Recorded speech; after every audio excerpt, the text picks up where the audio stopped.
Pretty much every programming language you could ever want to use will support arrays. Your Visual Basic for applications is no different. It supports arrays. Now, an array is a group of variables that all have the same data type and all have the same name. Effectively, you declare the variable as an array, and within it you can have a number of indexes, a number of pockets. If you think of example such as the months of the year, there are 12 months of the year. We could create, instead of 12 variables, we create one variable called month name, and within it we have 12 indexes, 12 mini pockets of information, shall we say. So how do we declare an array in our VBA? Well, when you want to use an array, it must be declared, unlike normal variables that if you take this option explicit off, you can get away with not actually declaring it. You still have to declare a variable before you can use it.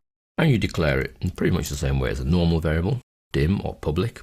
And we say dim array test, open brackets, and then the number of indexes, effectively, the number of internal pockets we would like to store. So I could say 25 as integer, which will create you a 25 index array that will hold integers. Now, indexes of arrays actually run from 0 to whatever number they get to. They go up by 1. So by saying array test 25, we have 25 indexes, but they actually run from 0 to 24. If you want your array to run from 1 to 25, you actually have to declare that in the brackets here. So let's keep that line, declare another line. So this will need to be array test 2. And we'll declare this as having index numbers from 1 to 25, as opposed to 0 to 24 when you just define 25. Now you could, alternatively to doing one of these, let's start at 1 and go to 25 things, you could actually set a default up and say option base 1. Now this would have to be one of the first declarations within your module, hence the reason for me putting it at the top just after option explicit. Option base 1 now tells the VBA that any indexes that are used must now start at 1 as opposed to the normal 0.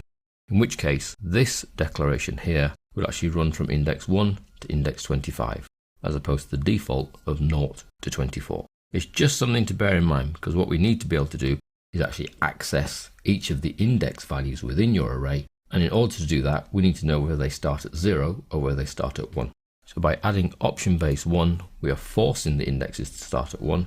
Without that, so if I comment that out, the indexes will start at 0 here, but they'll start at 1 here because we've told it to start at 1. So how do we make use of our array once we have one? Well, let's return to the idea of the months being stored in an array. So let's say dim month names 12 as string. So we have our little box called month names, inside which there are 12 smaller pigeonholes.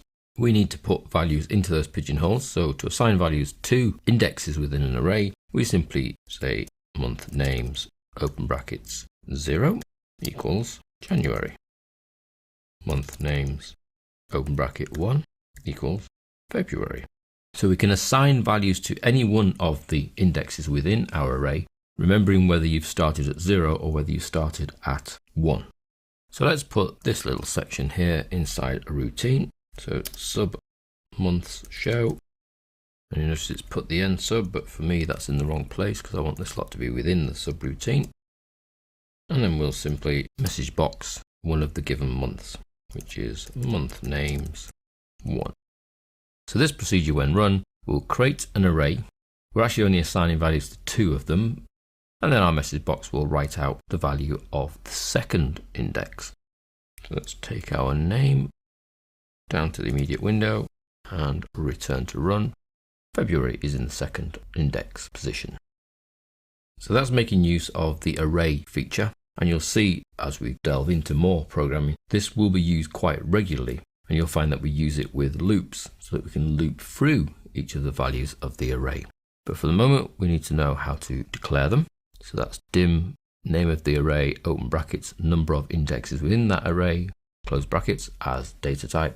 There are other options for defining the number of indexes. So we can say from a number to another number, so a whole number to a whole number. We can set the option base up here at the top of your module to 1 if we want our indexes to start from 1 rather than the default 0.